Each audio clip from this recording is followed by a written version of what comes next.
What the hell? Let's do it. That's the spirit. To quote the great Joseph Campbell, he said, "It is by going down into the abyss where we recover the treasures of life. Where you stumble, there lies your treasure." To the ironic twist of the unknown. Bottoms up. Cheers. Cheers. Welcome, everybody, to Aeon Bite. So good to see you on this Monday, and I hope everybody had a good weekend, and I hope you're ready to have a good week. My name is Miguel Connor, and I am honored to be your host on these great topics that go down into so many caves for treasures. And today is no different. Today we shall be going down into many underworlds, literally and metaphorically, but hopefully educationally. And I know you're going to come back with some treasure on this one. So without further ado, it is an honor to be joined today by Gregory Shushan, Dr. Gregory Shushan, to discuss a book I enjoyed a lot. And it's, so much great information, and that is Near-Death Experience in Ancient Civilizations, The Origins of the World's Afterlife Beliefs. Gregory, thank you very much for coming on the show, and how are you doing? I'm good, Miguel. Thanks for having me on. Pleasure is all ours. And with us, it's good to have as our wingman and perhaps our psychopomp is Graham Pong. Graham, how are you doing today? Oh, I'm doing very good, Miguel. I'm looking forward to hearing what the ancients had to say about near-death experiences, since I know they had much more experience with death than we do. Yeah, they had a lot to say. Boy, were they had a lot to say. I'm glad we're catching up. So awesome. Everybody seeing you already going into the chat. As always, if you have any questions or comment, please super chat them so we can get to them. And we will answer your questions or your issues or whatever you have on your mind.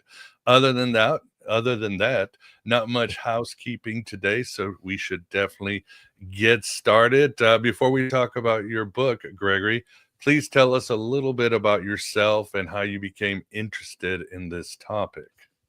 Sure. Yeah, I actually started out in Egyptian archaeology, and I knew about near-death experiences like everybody does, but I wasn't really pursuing it professionally, and I wasn't thinking about it in terms of the ancient world until I was reading the ancient Egyptian books of the afterlife, especially the pyramid texts and the coffin texts, which precede the Book of the Dead, which is the one everybody knows about.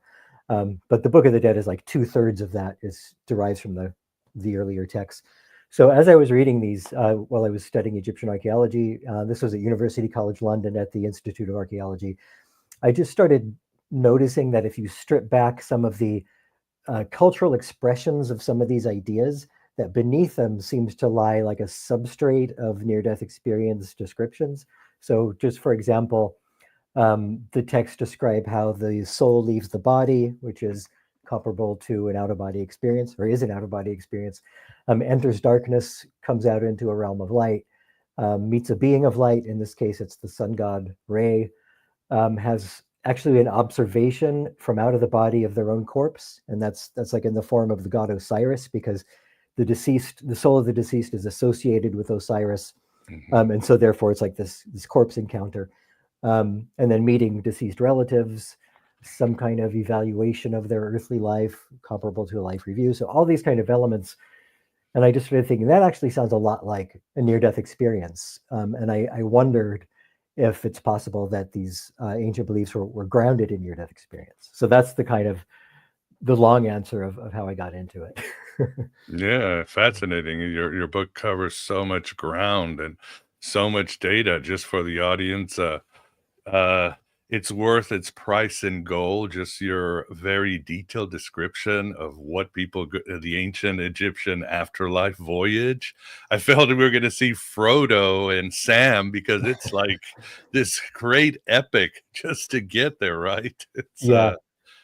It's I really actually, grand. Whew. I deliberately wanted to include lots of detail and present the text the way they actually are, rather than like cherry picking the similarities to NDEs, because over and over I run across books about NDEs where people say, NDEs are the same everywhere, and they're just not. It's just not the case. So I didn't want it to seem like I was overgeneralizing about afterlife beliefs either. I didn't want it to, like these earlier scholars of comparative religions like Mircea Eliade or who else? The kind of Victorian comparative religion scholars, and even people like Joseph Campbell, Carl Jung, for example. There's a lot of overgeneralizing where they just kind of say, the afterlife journey is universal. So I wanted to make it really clear that we're dealing with very much culturally embedded texts, and I don't want to just strip away all that to present this false narrative of similarity. So because the differences are just as important and kind of require explanation just as much as the similarities do. Yeah, indeed. And why did you decide to pick these civilizations? And I have them here written down. Obviously, we just talked about ancient Egypt. You picked early dynastic Sumer and old Babylonian Mesopotamia, Vedic India, pre-Buddhist China, Maya, and Nahua Aztec Mesoamerica. So those you would consider ancient civilizations that have enough data? Is that, or what was the reasoning behind them? There's a few reasons actually. Technically, the term is early civilizations. So regardless of the time frame, the fact that by the time the ancient Egyptian civilization was collapsing, the Mayans were still going up to 1,500 years, but they started much, much later. So this kind of relative chronology where there was no contact between them. So the idea that they all emerged more or less independently, culturally independently from the others. Because again, I didn't want there to be any kind of claim where people would say, well, they're all similar because the Egyptians thought of it and then it passed on to the Sumerians and then made its way to China. That's just not happening here. That's called diffusion in these kind of comparative studies. So I wanted to minimize the possibility of diffusion, basically. Could you expand on diffusion and why you find it problematic? Again, you go on in detail in your book. And it kind of goes back to the 19th century. It's the thing that a lot of people just jump on. And classical studies, I'm doing a project now on Greek and Roman near-death experiences. And the kind of default explanation is, oh, they're similar because they had contact with another culture and they were borrowing from them. And that's the diffusion of the idea or the myth from one culture to another. And the argument is usually made based on just the fact of similarity alone. It's not based on like whether anything else was shared, the degree of contact between them, or in fact, any evidence that, other than the similarity that the myth was actually shared. And so to me, to minimize that and think, well, there actually is this human experience type, a universal human experience type, which is completely irrelevant. And why isn't anybody looking at that as a possibility for generating these beliefs? Yeah, you could have just written one page in your book, the aliens did it, and walked away, right? That would have been the easy way. And it ties into that kind of discussion because, people will say, how could the Egyptians have built the pyramids? It must be aliens. And then how could the Mayans and Aztecs built the pyramids? It must have been Egyptians. Right. So it's always this narrative of like the people there couldn't have done or couldn't have come up with what they actually came up with. So, and I don't buy any of those arguments at all. Yeah. Although it must be said, alien abductions do parallel near-death experiences, but obviously that's a whole nother genre in comparative scholarship. But anyway, somebody's going to bring it up, especially in the circles we run with. And well, before we get into the cultures and sort of break them down, I guess for the audience, what probably just so we can cover this and refresh, what is a near-death experience? I think you write, near-death experiences typically occur during the periods of clinical death or near death, after which an individual, upon resuscitation, reports having had a mystical or spiritual episodes. Is that good enough, Gregory? Yeah, I think that's good enough in a kind of broad general definition. I guess the only thing to add really is that, the experience itself is made up of these particular individual episodes. So leaving the body, entering darkness, the being of light, deceased relatives and all that. But it has to be said, even this is now like the 50th anniversary of near-death studies, formal near-death studies in the West. 50 years ago, that Raymond Moody's book Life After Life was published. He invented the term near-death experience. Obviously, these experiences were happening long before Moody, probably since humans have been around.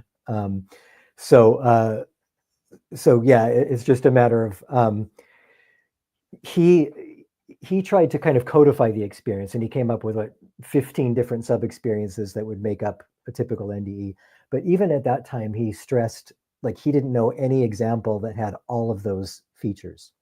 So already there was this kind of indication of not all NDEs are the same. There's a lot of diversity, but nevertheless, the kind of stereotype idea of what an NDE is what it's in everybody's mind, so the tunnel, the life review, and all that. So yeah, and then throughout near-death studies after Moody, people like Bruce Grayson and Kenneth Ring went to kind of great efforts to further codify the NDE and say, okay, here's a list of 17 or 21 or whatever elements, and if the person has 5 or 6 out of these, then that's a near-death experience.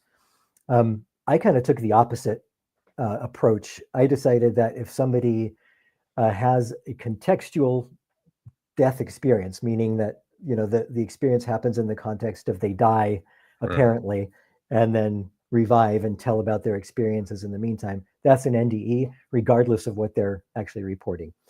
To me, that kind of honors what the experiencer is saying and what's happening within the culture, rather than kind of imposing our judgment or determination on these experiences.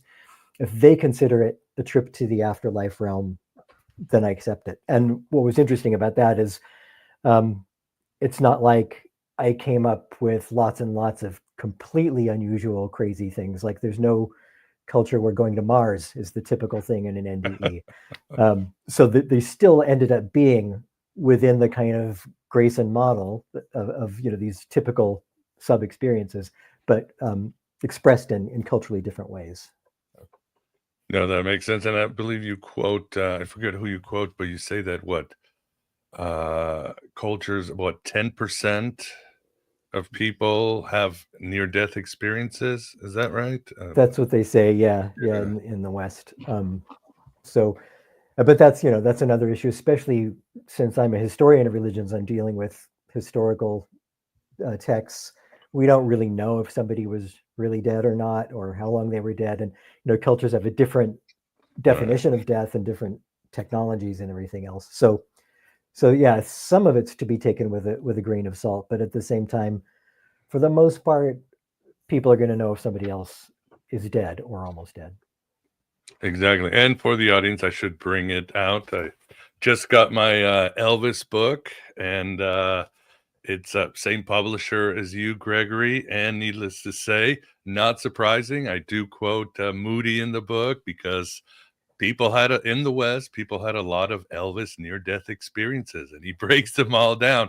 They travel to the afterlife, to some place, and there's Elvis, and Elvis is usually like, "Oh, you got to go back, honey," or something like that. Or in the moment of their death, they look up and they go, "Elvis," and then they pass away. So, Elvis has been busy as busy as Osiris, it seems, in our modern times, Gregory. Yeah, that's a great example, actually, and it raises the question of, is this being of light that everyone's seeing in an NDE? Do some people really see Elvis and really see Jesus and really see Mohammed or the Buddha or whatever? Or is it a matter of this is the same being and everyone's projecting their own symbolic identity onto it because it's culturally familiar or somebody that they relate to? Yeah. We do that in dreams. We see a figure and we think it's that figure, but it's actually some issue or symbol that we're not. Right. We clothe it in what works for us. It's human nature. Yeah. I like, there's one part where you talk about one of the reasons people get sent back, and we can all relate to this, and that's dealing with the government and bureaucracies, is that there could be a clerical error. So heaven's databases aren't perfect, right, Gregory? Yeah, and that's another really good example of a cross-cultural difference, because we're used to the kind of NDE where somebody is sent back because, the being of light tells them you need to go back and care for your child. Your people need you, your parents need you, or sometimes like you have to finish writing your novel or whatever it is, finish fulfilling your promise on Earth. But in other cultures, it's often like in India, for example, in some small scale societies, it's a case of mistaken identity. So it's a bureaucratic error on behalf of the afterlife bureaucracy. And so they'll say, we got the wrong Gregory Shushan. We need to get the one that lives in this village in Iraq or whatever. And then that poor Gregory Shushan's going to die permanently, and I'll come back to my body and report my NDE.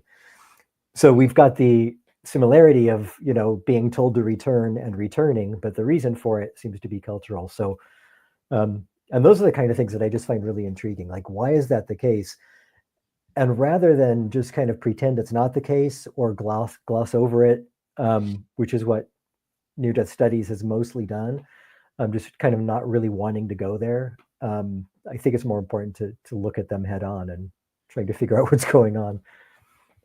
Indeed, yes. So for those of you who may be Christian or Muslim, if you find yourself in hell, send an email because it could be a mistake. So, but I'm joking. And yes, in your book, you break down the 9 core features. I actually did a graphic.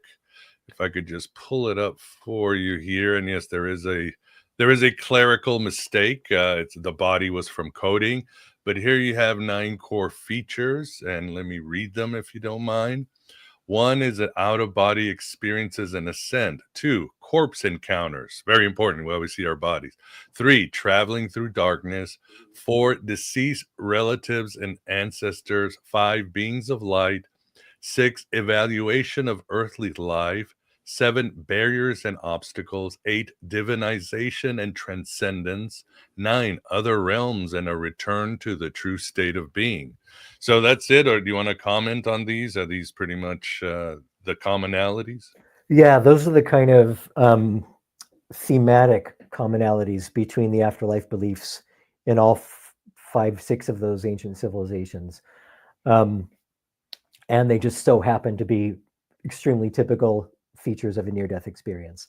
So to me, I should also make clear that for the most part, there aren't NDEs from a lot of these civilizations, or there's kind of hints of them here and there. But most of the actual religious texts, I was looking at descriptions of the afterlife world or myths about journeys to the other world. And these are the kind of similarities that I found, the most kind of highly recurring ones. There are others here and there, but as far as ones that apply across the board, these seem to be the main key features. Yeah, and again, in very culturally symbolic expressions. So the being of light is the sun god Re in Egypt, or the sun god Utu in Sumer, and evaluation of earthly life.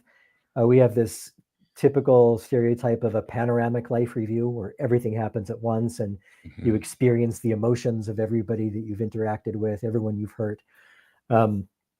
But in other cultures, it's really just more of like a kind of general evaluation of your life. It's not this kind of panoramic thing. There's one Native American example where the person having the NDE sees a photograph of himself on the wall, and that in the afterlife, and that photograph kind of like embodies all of his existence in his past life, but they don't really explain how that happens.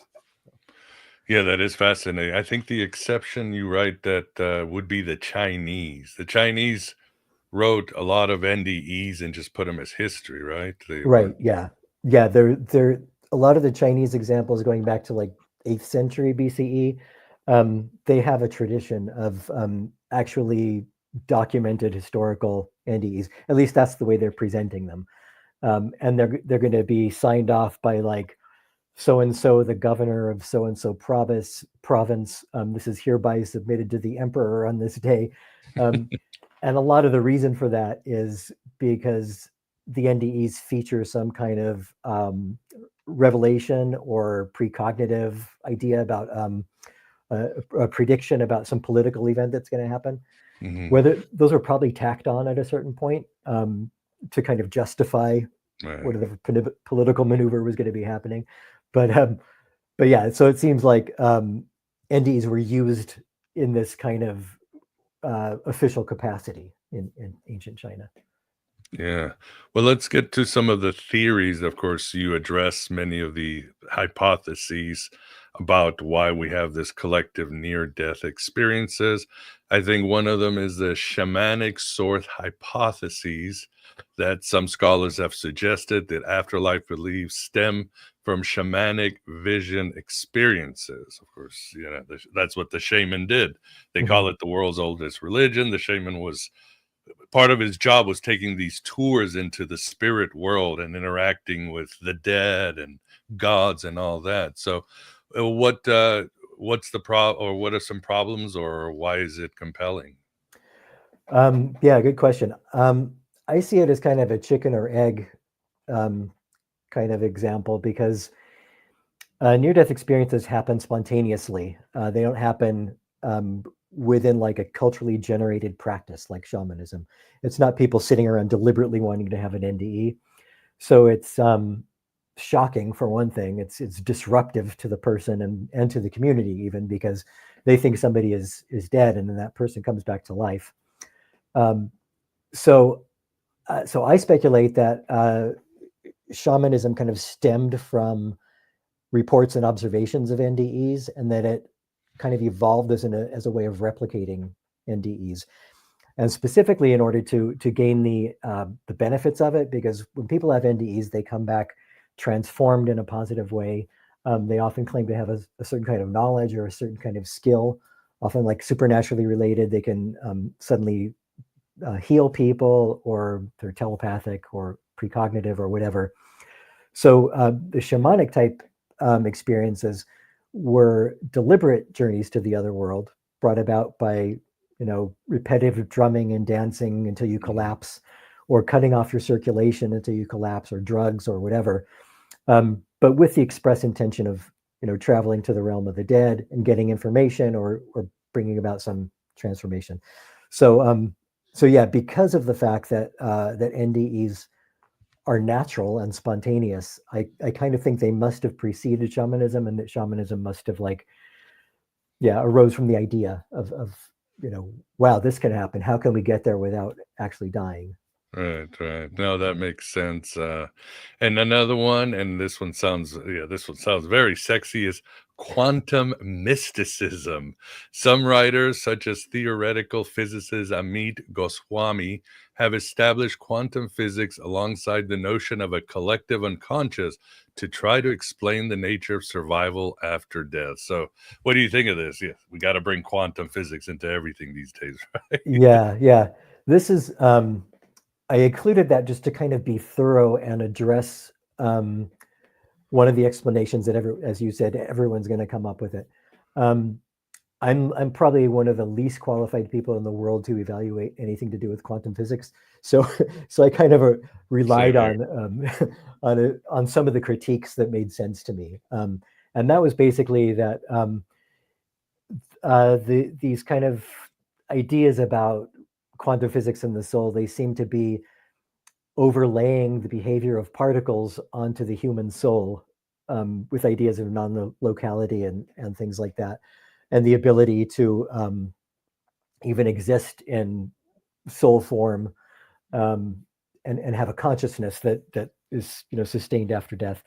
And just from what from my understanding of it, there's not really any scientific basis for saying the soul, which we haven't even identified or understand anyway, behaves like quantum particles. Right. So I mean, people can speculate about it all they want. It doesn't mean they're wrong, but just as far as an evidence standpoint, it doesn't seem to have gotten very far so far.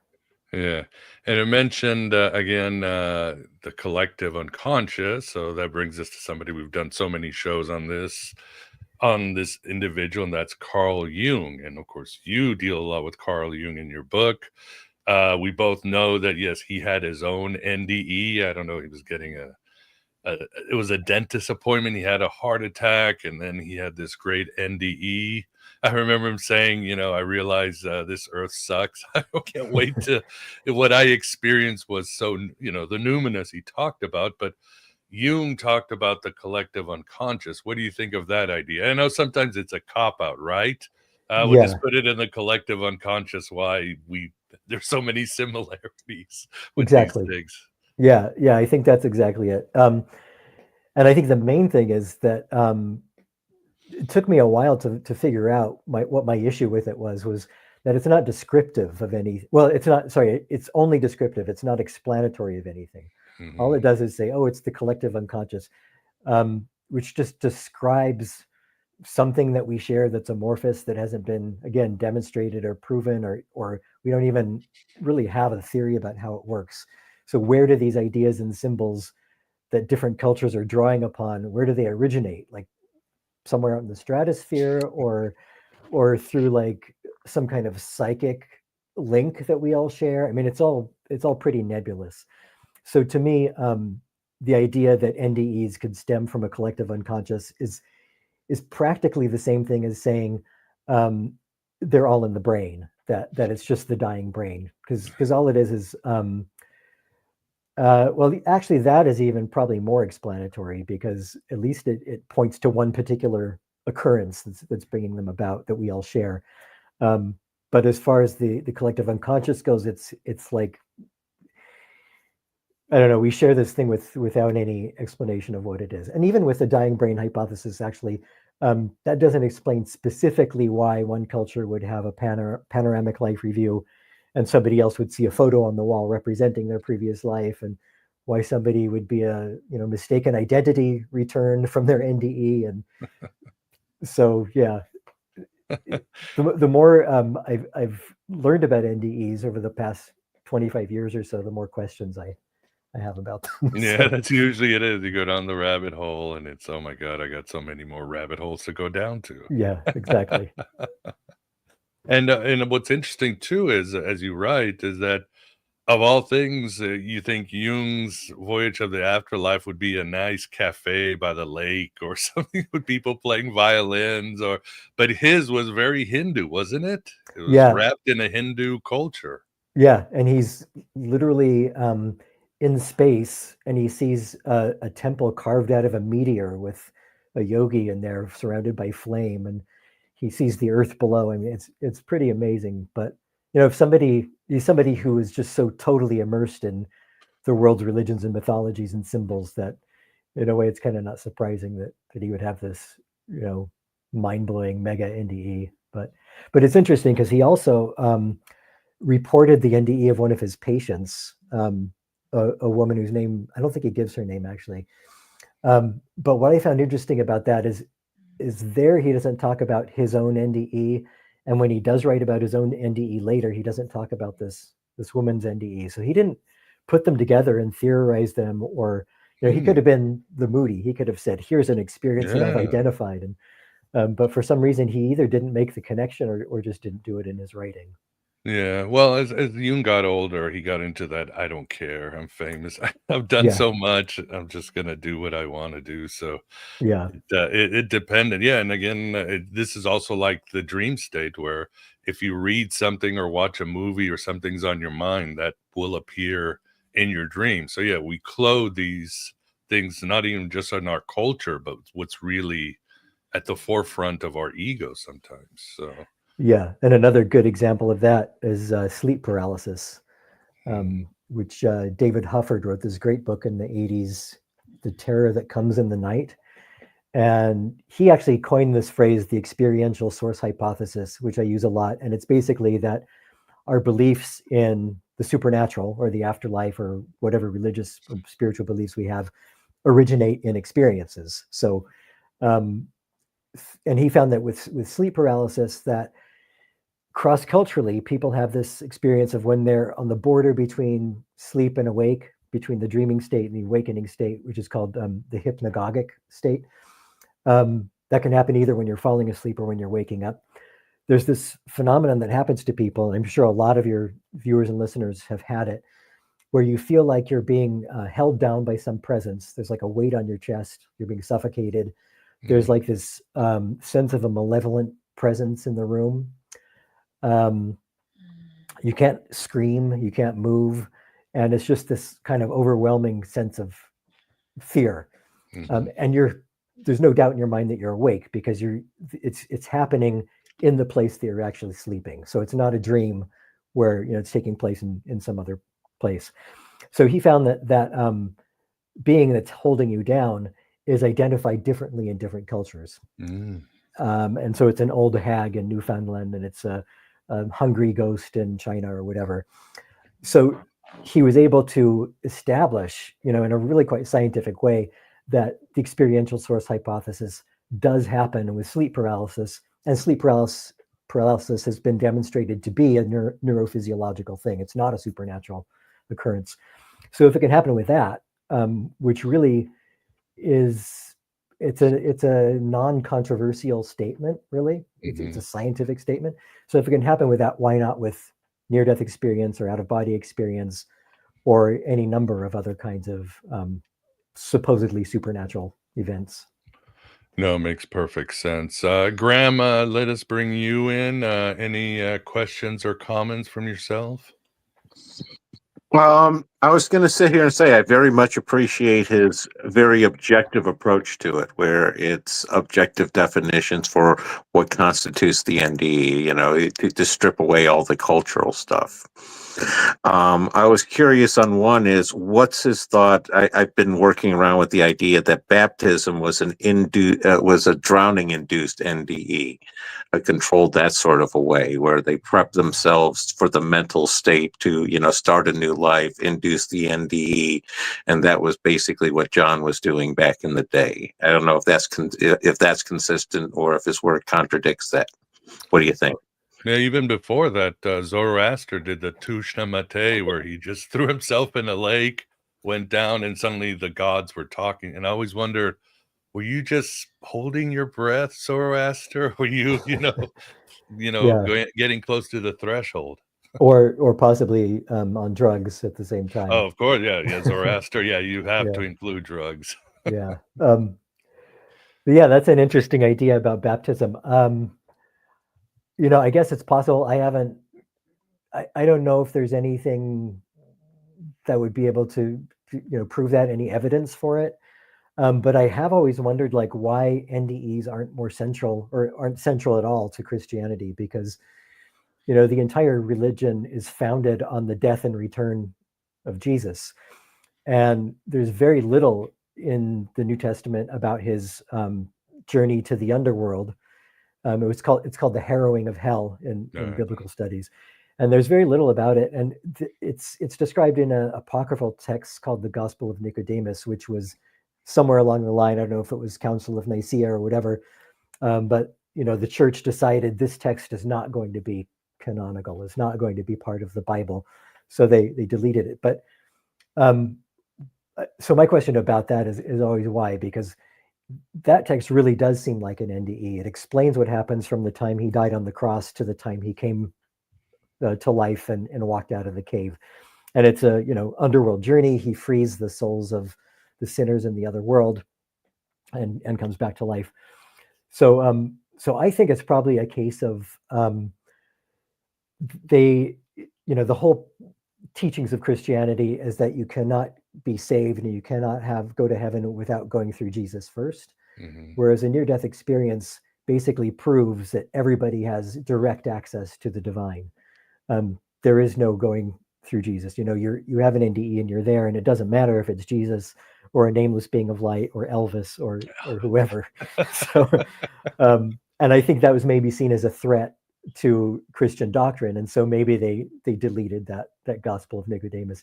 And so maybe it's conceivable, to Graham's point, that there could have been either a baptism or some kind of Christian mystery cult type thing, which is replicating Jesus's NDE, which was common in Greece and Rome, and maybe that all just got kind of deleted from Christianity. The only exception is Mormons.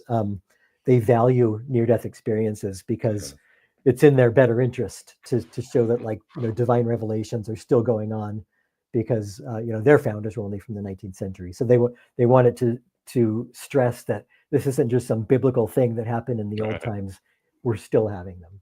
So another possibility is that the NDEs got written out, it seems, roughly about the same time as reincarnation did, for a lot of the same reasons. It allows the individual direct access and removes the authority of the church and the hierarchy tag. Yeah, there's an interesting parallel with India, actually, because most of the evidence for NDEs from India are in the text I was looking at, the earliest text, which goes from the Rig Veda, which is minimum 1500 BCE, but quite possibly a lot earlier, and then going up through the Upanishads, which I think the latest is 200 or something like that BCE. So the earliest were like in the, there's like a stream of afterlife journey texts, which are kind of myths involving characters and gods. So I don't consider those so much specifically NDEs. But in texts like the Atharva Veda, which I think is about 1200 BCE, there's like medical descriptions of calling back a soul from the other world. And there's descriptions of what an NDE is like. There's not actually an account, but they obviously are showing awareness of it. But as time goes on, as the doctrine of reincarnation enters into Indian tradition and Vedic religion becomes more like Hinduism proper, then the NDEs start trying to kind of disappearing at that point, and the stress becomes a lot more on reincarnation and overcoming the cycles of rebirth, essentially. So I don't think it's not that they weren't happening anymore, but it's that the religious system no longer offered a venue for them to be expressed.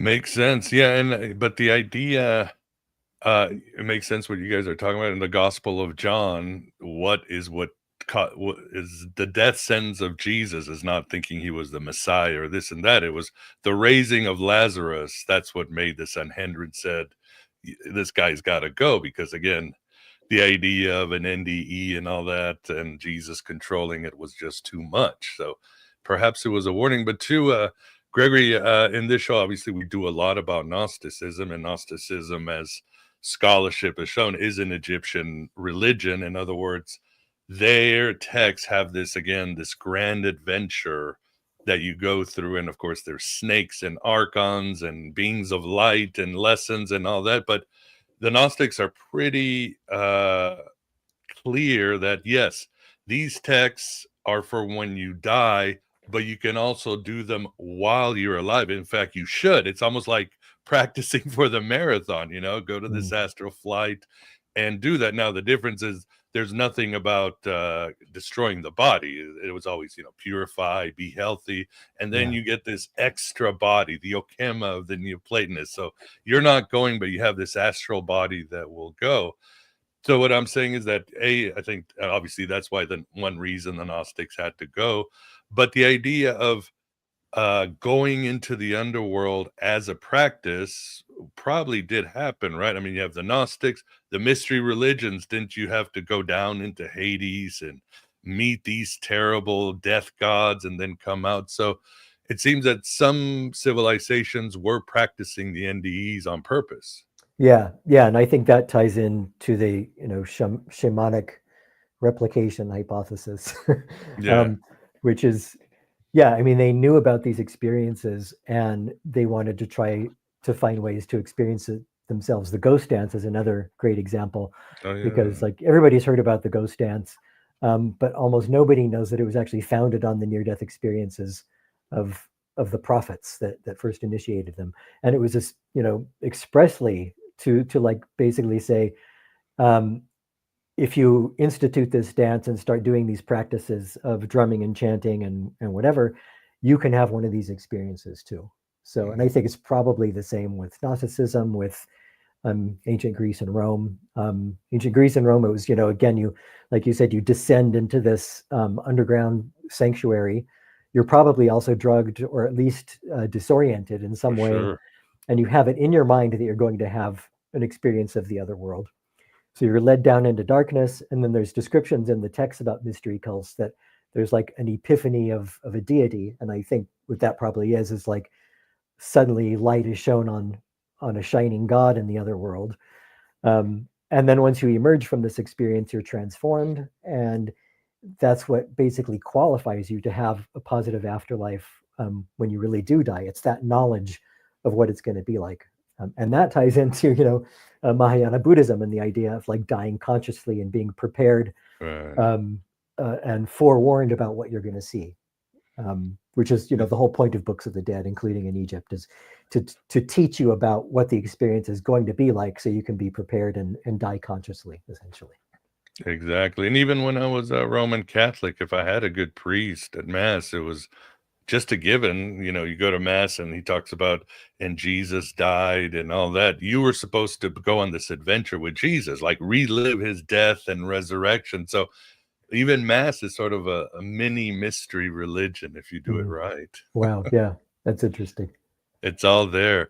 So we wanted just to cover, we probably don't have time to get into all these wonderful cultures, but we probably should mention more about the Egyptians, because nobody did death better than Egypt. I can think of Carly Simon in the James Bond song, "Nobody doth death like the Egyptians." But they really they were really into it. But it's fascinating because they had two fears of the afterlife. One is avoid annihilation, but the other one is it's interesting. It's not I'm just going to turn into the soup of Ra or Atum and become, but still save some of your individuality, right? I mean, you still could be somebody in the afterlife, Yeah. Yeah, for sure. The greatest fear was annihilation, just not existing. But the tricky thing about the Egyptian afterlife is, even after all these centuries of Egyptology and the study of these texts, there's a few things that still aren't really clear. So, for example, the soul joins the sun god on the circuit into the sky, into the solar realm, where they experience all these, idealized visions of Earth. So like these beautiful marshes and hunting grounds and birds and fields and everything. And then they descend into the underworld, where it's below the earth. They call it the sky below the earth. And that's where there's different threats and terrors, and, the snake that spits fire, and the baboons that might cut off your head, and all these kinds of things. And you're traveling with Ray, and then at some point you become Osiris in the other world, and then you circle back the next day and you do it all over again. So it's presented as this like cyclical journey. But then on the other hand, there's also texts that very clearly describe certain realms of the heavenly realm as being permanent, like you're going to have an eternal life in the field of rushes, or the marsh of offerings, or whatever, the offerings being the offerings that people on earth are burning and sending to you in the other world. So yeah, we're not really sure if this is like this only happens to certain people, that there's different afterlife fates for some, because then also others are told, you can have a pretty good afterlife being a servant to Osiris, but you're not going to become him, and you're not going to join the sun god. So there's obviously differences in the fates that people have, but this distinction of the eternal cosmic circuit and the eternal dwelling in one space is kind of confusing. But yeah, otherwise there is this tension, I think cross-culturally actually, that of becoming one and becoming unified with the divine, but at the same time retaining like this capacity for conscious thought and still being an individual. Yeah, there's still Miguel or Gregory or Graham there. We're not part of this cosmic soup. Yeah. I mean, the only one I can think of that's an example of that would be the, Buddhist idea of nirvana, where it's this kind of, you're no longer a conscious self. You've kind of really been subsumed into the supreme oneness. Because the conscious self was never a real thing to begin with. So exactly. Why hold on to something that was never real? Yeah. So, but our egos disagree. Our egos don't want to let go. Yeah. It's and also how much is that the idea of becoming a god in all these different religions, how much of that is just human ego, that, and such Right. a fundamental part of the Indian and especially Hindu texts is, that the Atman is like the inner unchanging self, that thing that we consider to be us from the time of our earliest memory until we die, basically. That's one and the same as Brahman, which is the universal consciousness of everything and the cosmic sound of Om and all that. So the realization that Atman and Brahman are one and the same is like the thing that will lead you to overcome the cycles of rebirth, which is great and it's wonderful and it makes sense in a lot of ways. But part of me also thinks, is that just a human ego wanting to be God? Right. We just can't accept that, we're only Atman, we're not also Brahman. Yeah, for sure. And yeah, I wanted to mention Mesopotamia because again, it's a fascinating view of the afterlife. Most people know Inanna's descent into the underworld, Gilgamesh, the demons, the Gala. But could you explain what their overall view of the afterlife might be? Yeah, that's an interesting discovery I made with this.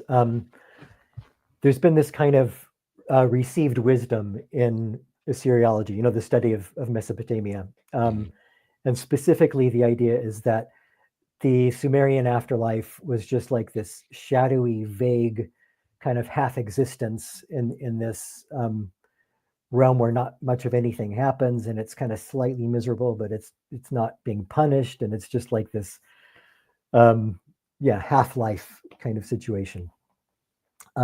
And that's been kind of repeated throughout the couple centuries that this kind of study's been going on. But as I was looking at the texts afresh, and I kind of looked, I didn't look at summaries, by the way, of any of these texts. I went back to the actual original text in translation. I can't read all 7 languages. But looking at them afresh and from outside the field and with a kind of contrary skeptical mind anyway, I was thinking, what do these texts actually say? And I found lots and lots of examples in the Sumerian texts of light in the other world, beings of light, feasting, parties, meeting your deceased relatives, definite indications of judgment, lots of judges. And of course, there's not going to be judgment in an afterlife if there's not a diversity of fates, including rewarding and punishing kinds of fates. So that didn't really make any impact in Assyriology, but I was convinced of this discovery. So and I thought that was really interesting, just that it challenges received wisdom of decades.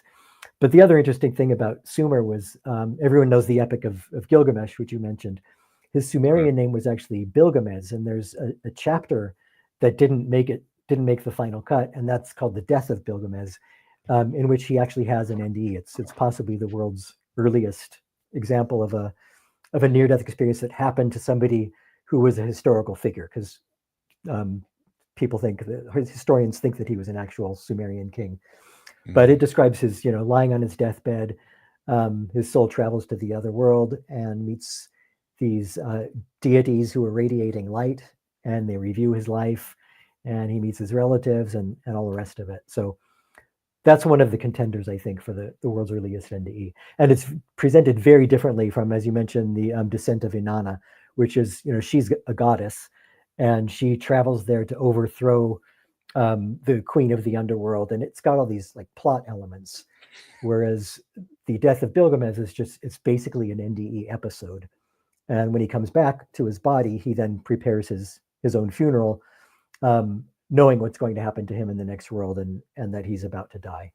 So Yeah, fascinating. And to make matters even complicated, another wrench in these issues, especially trying to understand the ancients, is that we've been taught that if there's a soul, there's one soul, or we have one consciousness, or divine spark, as the Gnostics talked about. But as you point out in your book, and many know, in Egypt, we had different souls with different functions and destinies. And you point out in Mesoamerica, it was the same thing. The soul had different components, and one could go to the underworld, one to the Zabalba or something, yeah. So that pretty much, that complicates thing, is like, oh my God, I'm Legion, and parts of me go to different places. Or Yeah, and in China too, the soul components. It's usually the case, though, that you know, when you start parsing them, one of them is like the life energy. One of them is in Egypt, it's the name. It's a particular type of your identity. But the thing that's consciousness always seems to be a unique, specific thing. And I think it's that we would most likely kind of interpret as the soul. Yeah, and yeah, it does make me wonder too that going back to the Egyptian thing, is it possibly the case that it's not this dichotomy of do we do this or do we do that? Maybe it's that in this afterlife state we're omniscient and omnipresent and we're doing everything at once. So that could be an interpretation as well. And could help resolve a lot of the apparent contradictions in these texts, which I don't think are contradictions. I think they're just things that we don't understand. Right. Their consciousness was completely alien to us. Yeah. How they perceive time and space. We're doing our best with how we've been conditioned. Yeah, and that's something that's I've seen countless scholars, even today, saying things like, these pyramid texts are so contradictory. These scribes must have had no idea what they were talking about. It's like, no, I think it's that you have no idea what they were talking about. Exactly. So no, yeah, we have a different type of consciousness and a different world. And well, as we get to the end, Graham, do you have any last question or comment for Dr. Gregory Shushan? My last question would be, where do shared death experiences fit into there?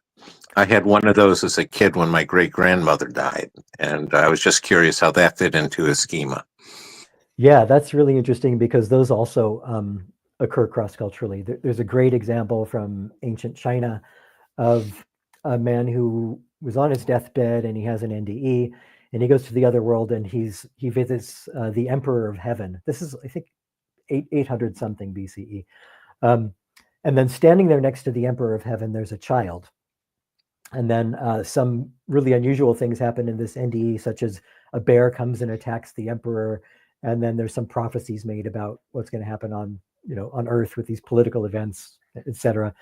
But so fast forward later, the man comes back to his body. Years pass and he's walking down the street and there's a man standing in his way in this town. And the guy won't get out of his way. And he's looking at him and thinking like, this guy looks kind of familiar, but I don't know who he is. And so this man starts saying to him, you died on such and such a date, and you were visiting the Emperor of Heaven. You saved him from a bear attack. There are these prophecies, blah, blah, blah. And the guy who had the NDE says, how could you possibly know this? And he says, I was the little child standing at the side of the emperor, now grown up. So it's an interesting phenomenon. And then there's also the examples of people who will see the soul of somebody who recently died in the other world, and then they come back to their body and they're told, Uncle Bill just died. But Uncle Bill doesn't come back. So this idea of meeting people who recently did, who you didn't know had died, I think is a pretty amazing phenomenon. And again, that's another one that happens cross-culturally. To me, that's actually more compelling evidentially than some of the more scientific consciousness studies things about NDEs. I don't have any way of explaining that.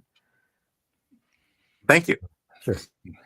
And how is that the research, all this research done, modern and ancient NDE, how has it changed your worldview or affected you? That's hard to say because I've never been a religious person. I wasn't like raised in any particular religion. I was raised with, my mom was kind of like a hippie type, there's this phrase, a George Harrison Hindu, and that's kind of what she was like. So I was kind of raised with these kinds of ideas and consciousness, and she was a scholar too. So she had, books by Aldous Huxley and Jung and all the rest. So I didn't have like any crisis of faith or anything like that, but I also didn't necessarily have any kind of like enlightening moment. But I think what's happened is just over the years, almost like by osmosis, I've kind of lost any kind of fear of death that I might have had, any kind of residual fear of death, because I just don't think it's going to be terrifying. I don't think there's going to be any kind of hellish kind of experience. And the types of things that people are taught about the afterlife, for the most part in religions, just don't seem to be borne out by the people who actually seem to go and spend some time there. So. The other world. Well, like you write in the book, another theory flipping the script is that the NDE and afterlife is all a tool of control, social control. It's possible that people edited and made these up just to make sure, take our fear of death and control society and say, oh, heaven is just like our government down here. So, yeah. I don't think the experiences were made up, but I think they were then manipulated and controlled by the powers in who are controlling the religion and politics. And in fact, there's good evidence for that, because in Egypt and China and India and other places, the afterlife goes from being like a kind of heavenly realm where everybody goes without really overt punishments. There's threats of annihilation and all that, but it's not like if you're bad, you're going to go to hell and suffer, and if you're good, you'll go to heaven.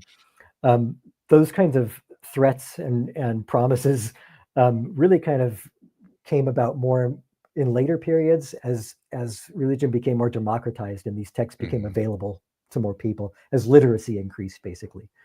So I think, maybe initially NDEs had a stronger influence on religions as they were being developed, but then later they kind of became used as a tool of manipulation and elaborated upon into these mythical stories. Yeah, for sure. Same as it ever was with any sort of revelation. Look what they did with Jesus, right? Right. Yeah. Control. So awesome. Well, we are at the end. Again, I highly recommend you get the book. So many great details. The case studies are just endless, and they're wonderful, and they're rewarding. And again, Gregory gives you a view of the afterlife, not just the experiences, but what these cultures, how they approach death, the afterlife, their God. So I certainly highly recommend Near-Death Experience in Ancient Civilization. I have it on the show notes, Gregory, but where do you want to send people? Your website? Sure. You can go to gregoryshushan.com. The book should be available pretty much everywhere that sells books. And I'm also on Patreon. It's Patreon/Gregory Shushan, and pretty much all the social media accounts. Oh, very cool. On Patreon, what do you offer if people want to sign up? Free books and allegedly a historical near-death experience of the month, but I've been pretty busy lately, but I plan on picking that up pretty soon. All right. Yeah. People will be interested in that. Awesome. Well, we're at the end. Good quotes and comments in the chat. Good to see everybody there. But Graham, thank you for keeping us company on this journey. Always a pleasure. I need to get Gregory's book so I can get in some practice on this dying thing. You'll enjoy it. You will enjoy it, because I know you do like the ancient history. Well, Gregory, thank you very much for coming on the show, and thanks for your time, and thanks for creating this wonderful book. Great. Thanks very much. It's been a pleasure. Pleasure is all ours. And for everybody else, good shows coming next week on Robert Anton Wilson, Mars, and of course some more Gnostic stuff. So thanks for your support. Please share, subscribe, support in any way you can. I do take crypto donations, one-time donations, and I do have a Patreon too. So join. You can join for as little as $1 a month for those of you who I know might be challenged economically. But yeah, let's support all of us who are trying to pull over the veils to a richer history and culture and mythologies across the globe. Take care, everybody, and we will talk soon. Bye.